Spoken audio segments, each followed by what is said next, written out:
Quais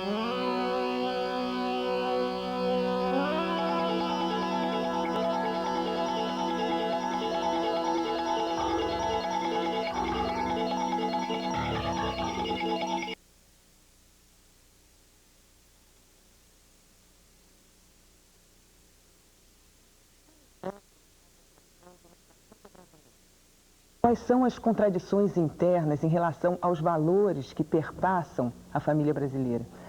Como é que se comporta o homem diante da crescente inserção da mulher no mercado de trabalho?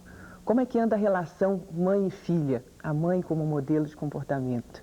Para discutir essa e outras questões, nós trouxemos hoje no programa Tome Ciência a Danda Prado, que é psicóloga, tá? A Danda, além de ser psicóloga, é pesquisadora e é escritora também, tá? Trouxemos o Sócrates Nolasco, que é psicólogo também, trabalha na PUC, na Pontifícia Universidade Católica, aqui do Rio, e é assessor do setor de pesquisas em recursos humanos da Souza Cruz.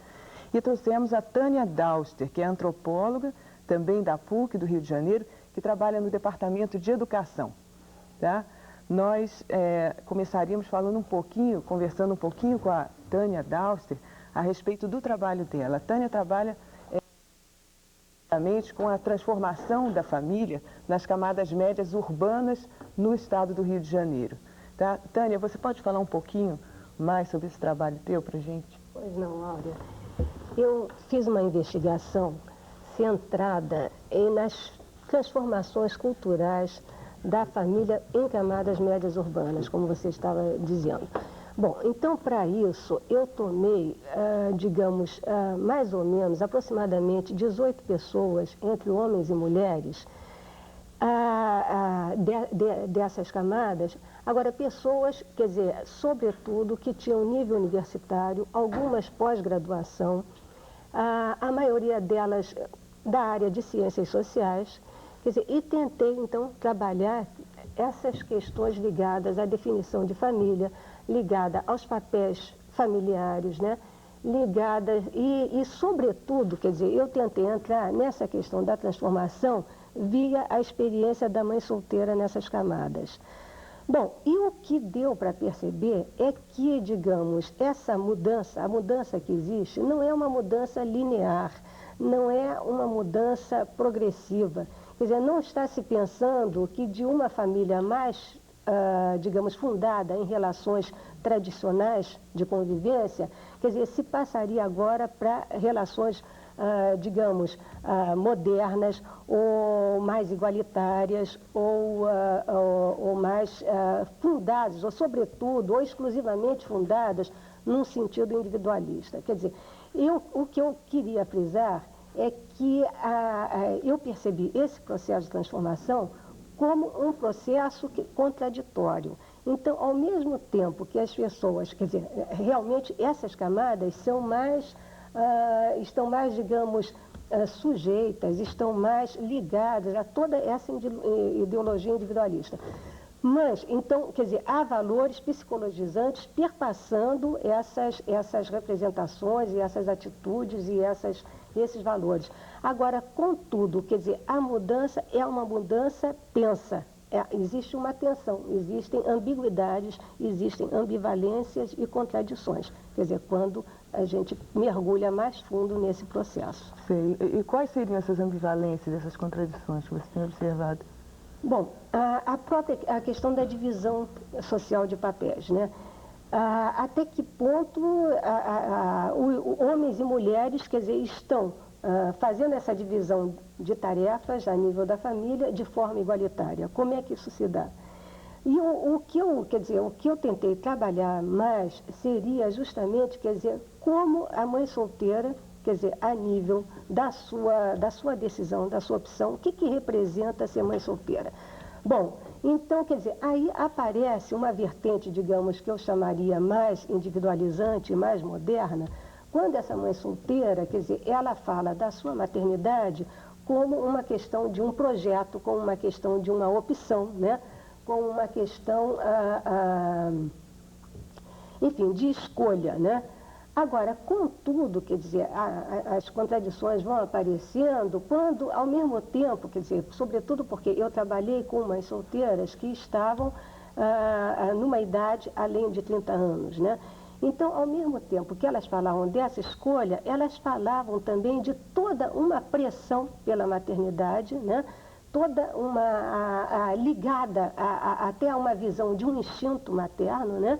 Quer dizer, havia essa questão da maternidade, passava também, não totalmente, não era a visão delas de mulher, né, da identidade feminina, que totalmente, digamos, se identificava a questão da maternidade. Mas era como se um lado importante delas como mulher devesse passar necessariamente pela questão da maternidade. Então, quer dizer, eu sinto algumas contradições quando, ao mesmo tempo que elas falam de um projeto, né, numa linha assim mais, digamos, de um crescimento delas individual, né, como indivíduo, né, e que elas localizam isso como um valor, mas ao mesmo tempo elas vão falar numa pressão, num instinto, numa pressão social, inclusive, né? Então, quer dizer, são questões que me aparecem aí como tensas. Assim, a Danda parece que tem um trabalho interessante também e o enfoque é a mulher também no seu trabalho, né? Você podia falar um pouquinho dele? Eu acho que a grande revolta da mulher, enfim, vamos dizer, feminismo e tudo, é contra a família, e todo mundo diz é contra a família, mas não é a família, digamos, de origem. É realmente qual o papel que ela vai representar numa família que ela constitua. O conceito de família é muito difícil. Se nós definirmos com família só como mãe e filha, a coisa ficaria mais fácil, mas evidentemente a nossa sociedade não está organizada em torno disso. A unidade social é a família, quer dizer, o pai dessa criança é identificado, não é? Ele assume, aliás, mesmo contra a vontade da mulher, se ele provar, ele é o pai. Eu não estou defendendo nenhuma posição, eu estou só querendo chegar a uma ideia mais geral. E a maioria das mulheres nem pretende abrir mão do pai da criança que ela tenha. Pelo contrário, o projeto dela é ter uma criança com um homem determinado. O problema é que limita-se a isso o projeto, né? Gostar de um homem, então ter uma criança dele. Depois, a sociedade condiciona este casal na sua inserção social. Todos os trabalhos, todos os empregos, o mercado de trabalho, a ascensão social, o acesso ao poder, toda criança de qualquer extração, hoje em dia nós temos um exemplo, inclusive, com um candidato à presidência de origem extremamente modesta, então toda mãe tem o direito de sonhar com o filho presidente da República, numa democracia. Já sonhar com uma filha presidente da República está completamente fora teria que ser uma mulher fora dos padrões, teria que ser educada de uma outra maneira.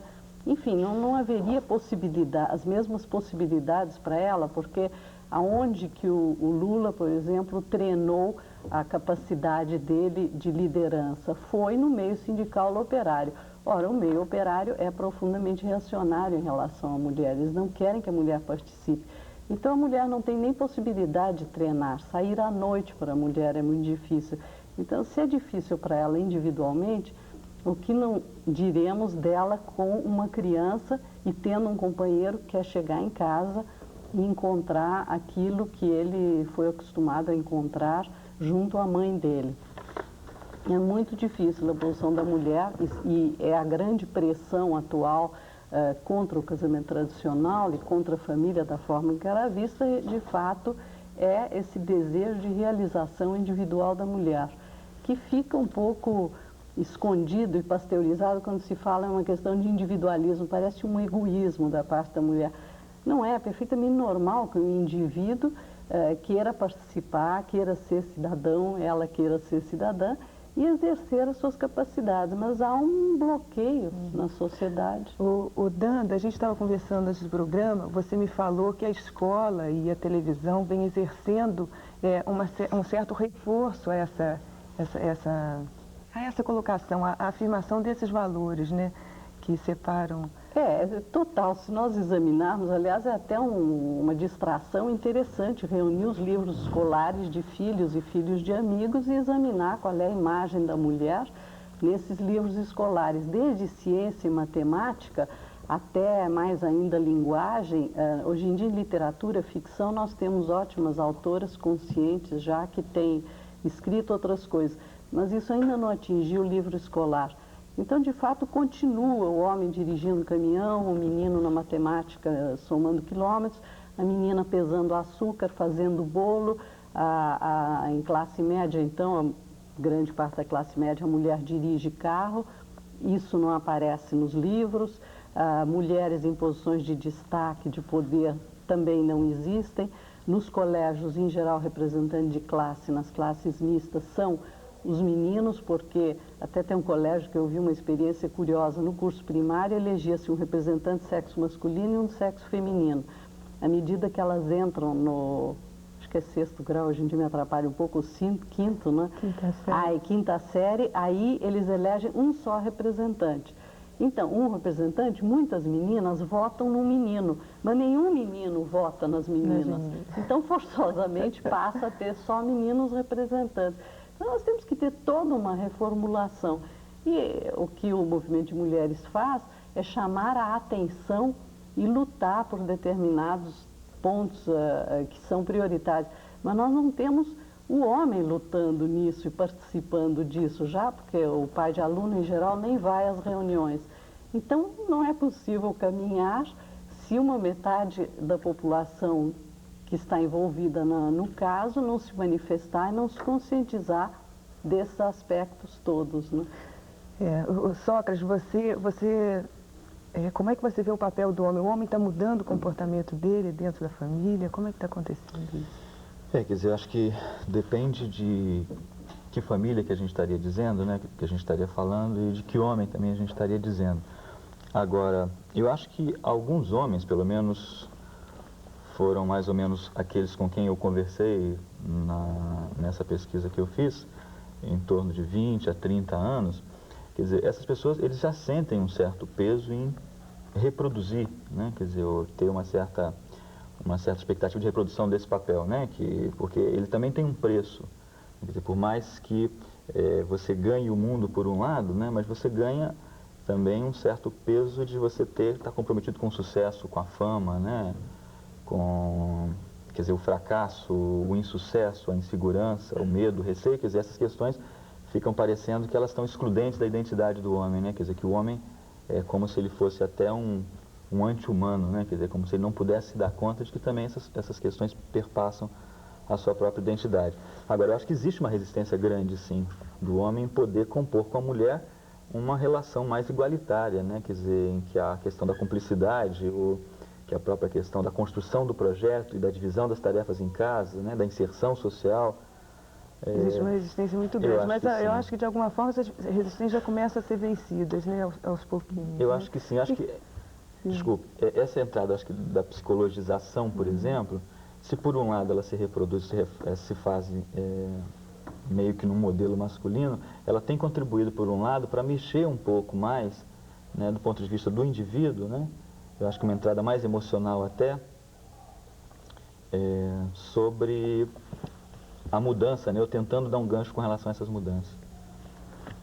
Mas eu queria até comentar uma questão que a Danda levantou, é que eu trabalhando com essas mães solteiras, quer dizer, o que eu percebi foi o seguinte, quer dizer, que inicialmente elas se colocavam, né, a questão da opção, do projeto, né, por uma, quer dizer, maternidade até, digamos, que poderia ser solitária, porque elas estavam envolvidas em relações, né, que não eram relações com nenhuma permanência, eram relações, quer dizer, que em princípio não eram para se transformar em casamento, eram relações nas quais elas denominavam seus companheiros como namorados ou amigos, né? Mas que, quer dizer, o que ficou claro é que no decorrer da gravidez, né, a crise se instalou, né? A crise se instalou tanto em relação à família de origem, né, que com muita dificuldade de aceitar esse projeto, mas se instalou também no sentido de que essas pessoas queriam um companheiro ao lado e queriam dividir aquela experiência da maternidade com o futuro pai, né? Bom, quer dizer, e daí então dava para perceber mais uma vez, quer dizer, que ou deu para perceber que essa opção era uma opção por uma reprodução muito onerosa para essa mulher, né? Com muito desgaste. E que, por outro lado, também a própria definição de família, eu me lembro que, por exemplo, muitas vezes algumas me disseram, não, eu e a minha filha não formamos propriamente uma família. Por quê? Por que elas diziam isso? Porque a ausência da figura paterna na família, a ausência da figura, da imagem de um homem na família, era como se comprometesse a própria ideia de família, né? Agora, por outro lado, quer dizer, há também outros encaminhamentos aí que depois a gente pode até comentar. Eu acho que de fato é tudo muito complicado, porque a imagem masculina pode não ser do pai da criança. Não há necessidade de ser, aliás, o pai agora, parece que já se pode, examinando DNA, etc., saber quem é o pai, mas até hoje, praticamente, porque é um exame extremamente complexo e caro, o homem nunca tinha certeza se o filho fosse dele, não está na nossa tradição cultural nem mandar examinar. O sangue, quer dizer, o pai é um ato de fé que ele tem de que a sua esposa seja a mãe da criança, enfim, de que ele seja o pai da criança da sua esposa, companheira do momento. Mas certeza ele não pode ter, ao passo que a mulher tem. Então, eu sempre digo isso, quer dizer, a paternidade é um ato de fé, ao passo que a maternidade é um ato biológico. Isso não tem dúvida nenhuma. Agora, a ligação de um homem com a criança pode ser igual ou maior até, porque eu não acredito, mas há psicólogos que estudaram isso e acham que o homem participa psicologicamente, inclusive analistas freudianos, que acham que o homem vivencia a gravidez da esposa, que ele sente enjoos. E isso já foi estudado, tem pessoas que vão por esse caminho. Mas a história é tão complexa quando se quer atuar sobre isso. Por exemplo, a nova legislação dá direito ao homem de reconhecer crianças fora do casamento. O que acontece? Uma moça casa, abre uma quitanda, um bichinho, não sei o quê. A mulher trabalha ali a vida inteira dela, colaborando com o marido, tocando aquilo para diante, achando que aquilo vai ser dado pelos filhos que eles tiveram juntos. Morre este senhor e aparece meia dúzia que ele teve por fora e que ele reconhece, e ela não tomou conhecimento. Então, isso, num certo sentido, é para proteger a criança. Mas a mulher fica inteiramente desprotegida, porque aquilo que ela imaginava que fosse dela, quer dizer, ela já tem metade, ela ia herdar, se as crianças forem menores, vem uma outra mulher que ela nunca conheceu e se torna sócia dela, representando as crianças, né? Então, para modificar tudo isso, é extremamente complexo, mesmo na análise da lei. Essa é uma lei, em princípio, eu concordo que se ele reconheceu, devia ser, mas não é igual, porque como a mulher biologicamente está grávida, e se ela aparecer grávida e ele tiver viajado, ele vai discutir aquilo e vai obrigá-la a dizer quem é o pai, ou enfim, vai se desligar eventualmente desta paternidade, ela não pode fazer o mesmo, porque não há sinais externos da gravidez da outra mulher dele, né? Da outra. Então, por isso é que se diz, quer dizer, há antropólogos que diziam que a família era a mãe e a criança. E nos Estados Unidos, até o contrário, quer dizer, estar on the family way é ter um filho. Enquanto não há o filho, não há uma família. Eles não se consideram, quer dizer, o casal uma família. Nós não, nós consideramos uma família sem filhos. Mas mesmo assim eu senti muito o modelo elementar como aquele que orienta, né, essa definição de família, quer dizer, o modelo mãe, pai e filho, né? Embora também, quer dizer, exista essa representação, quer dizer, vai vir a família depois que tem um filho, né? Quer dizer, acho que hoje, a questão que para mim fica hoje, pelo menos, é o que o homem, né, e a mulher estão querendo quando se unem, entende? Né? Quer dizer, tem esse aspecto todo, eu acho que está comprometido sim com a questão social, né? Mas do ponto de vista do indivíduo, né, o que esse homem e essa mulher procuram quando se encontram, né? Me parece que da forma como a sociedade da gente encadeia as coisas, isso já vem tudo muito pronto, né? De modo que você acaba só tendo uma opção de reproduzir o papel, né? E muito, muito pouco espaço para ser rebelde a ele, né? Ou para ser contrário a ele. Quer dizer, eu acho que tem a possibilidade de transformação, né, também na manutenção, sei lá, no processo educativo, no processo de participação social e político, de que a rebeldia se instale como sendo também uma estratégia de mudança desses papéis. Está entendendo? Que você vê que nos últimos anos, né, pelo menos aqui no Brasil, ser rebelde passou... Onde é que foram parar os rebeldes, né, pelo menos? Você não pode se rebelar, pelo contrário, né? Então vai existir um certo desgaste, né, um certo escoamento, como se as pessoas fossem ficando meio desinteressadas, né? E sem um projeto que até então vinha norteando, ficou e agora, né? O que a gente faz, né? Porque o que eu acho interessante, até eu não quero generalizar não, mas ao mesmo tempo, quer dizer, a gente sente que há toda uma valorização do novo, né? Do moderno, é uma expressão, uma representação, né? Uma sociedade extremamente conservadora, né? Eu acho que a gente pode falar isso até de maneira geral. Mas é um fenômeno mundial, não é nosso. É no mundo inteiro que está. Por exemplo, a gravidez de adolescentes é uma coisa aterrorizante hoje em dia, porque é 12, 13 anos de idade. E é um fenômeno mundial. Não é nem de terceiro mundo, nem de classe popular. É um problema de classe média também, enfim, de todo mundo. E é uma vida, quer dizer, uma instigação ao papel tradicional absolutamente deliberado por parte da sociedade. É impressionante, cobra-se de bebezinhos de 1 ano de idade, cobra quase, estou exagerando, cobra-se um namorado. A conversa de festinha de criança dos pais é assim: olha, fulaninha, este é o seu namorado. No colégio já se cobra. Ora, isso não se fazia antigamente, a segregação sexual que tinha aspectos negativos, para a mulher, essa mixidez nos colégios e em toda parte, desde criança, está sendo extremamente negativa, porque a mulher engravida é um fato que não se pode discutir. Então, juntar crianças de 12, 13 anos em boates no Rio de Janeiro, já que estamos falando de classe média do Rio, festinha de criança hoje em dia é alugando o espaço vazio, ocioso, de boates tradicionais. Então, as crianças já sabem o nome de todas as boates do Rio de Janeiro, que são as festas dos amigos.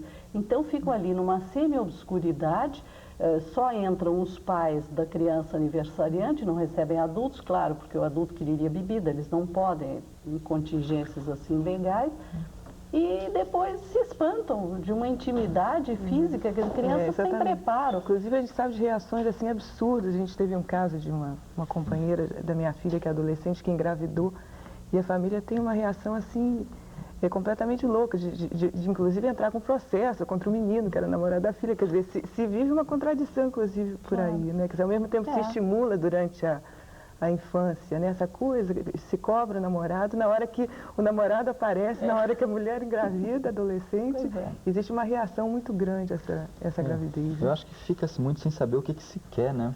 Entendendo?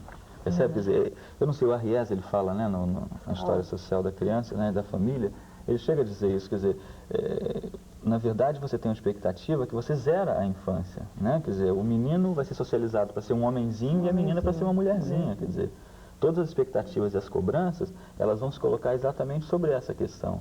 É importante que você cresça logo para ser produtivo, tá entendendo? Né? Não caia na asneira de não ser produtivo, né? E ao mesmo tempo é até difícil, a não ser o método natural aí, o da igreja, enfim, Billings, né, da igreja, pode-se ensinar uma menina, não é? Porque quer dizer, a aprendizagem do seu corpo, do seu momento de fertilidade.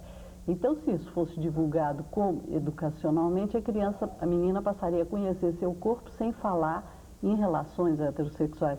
Mas da forma como que se faz hoje, como isso a maioria das mães nem desconhece, os colégios desconhecem, não se vai chegar para uma criança de 11, 12 anos e ensinar ela a usar diafragma, falar em DIU nem se poderia colocar. São situações absurdas, porque os pais ficam inibidos de falar sobre sexualidade e não se dá aos pais também, e nem às mães, o conhecimento objetivo. Então vai dar pílula, solução da mãe. Tem mães que dão pílula escondido da filha, diluem toda noite num chá, leitinho, não sei o quê. Que é o sangue da gravidez. O aborto não é, quer dizer, a interrupção da gravidez não é aceita, é um crime. Então faça o quê? Uma menina de 13, 14 anos, o futuro onerado dessa criança, realmente o problema da mulher é central a toda essa questão da família. Não se pode fugir disso, porque nós temos que educar, enfim, qualquer setor profissional se lida com a questão da mulher, da discriminação, da gravidez, não tem saída. É uma moral muito ambígua, né? Quer dizer, você percebe, nesse ponto de vista, né? Essa questão da pílula que você está colocando, quer dizer, o homem, na verdade, ele acaba escolhendo, né? A santa para o casamento, né? Essa mulher, a imagem da virgem, né? De certa forma. E na rua ele mantém a relação com a prostituta, né? Quer dizer, na verdade, o casamento, o lícito, né? Passa a ser só contado pela história da santa, da casa, dos controles, né? Mas na ordem do ilícito, né? Você tem toda uma ordem marginal paralela que está mantendo tudo isso aí. Os coronéis no Brasil mesmo, né? As casas de prostituição, enfim, você passa a ter essa duplicidade moral perpassando o tempo todo, né? Você valoriza, sem dúvida, a mulher virgem. Toda mulher que já teve várias experiências sabe que ela sempre, diante daquele homem, porque ela se apaixona naquele momento, ela tem que dizer que alguma coisa é a primeira vez. Quer dizer, o mito da primeira vez, todos nós interiorizamos, porque senão ele se sente mal. Se a mulher chegar e disser, não, você é o 18º caso que eu tenho, sem nada não pode, ele tem que ser especial em alguma coisa. E como ele tem mais poder, né? Então... Lógico, evidente. Não, mas ele é mais frágil, o homem aparece como sendo frágil, né? Ele tem dificuldade de manter enfim, o ato sexual, ele tem pânico da impotência, quer dizer, aquilo tudo assusta a mulher. A mulher não tem sinais externos de realização, ao passo que o homem, enfim, ela pode esconder, nós mulheres, o homem não pode. Então isso tudo gira em torno de todos os campos de conhecimento e sociais. Gente, nós temos uma dificuldade concreta, que é o avisozinho de que faltam 2 minutos para essa conversinha terminar. Eu acho que a gente tinha muita coisa mais para colocar. Infelizmente, o tempo é curto. Eu queria terminar, infelizmente, pelo menos passando por uma questão que eu acho extremamente importante, já que, inclusive, a gente está no programa de televisão, que seria qual o papel.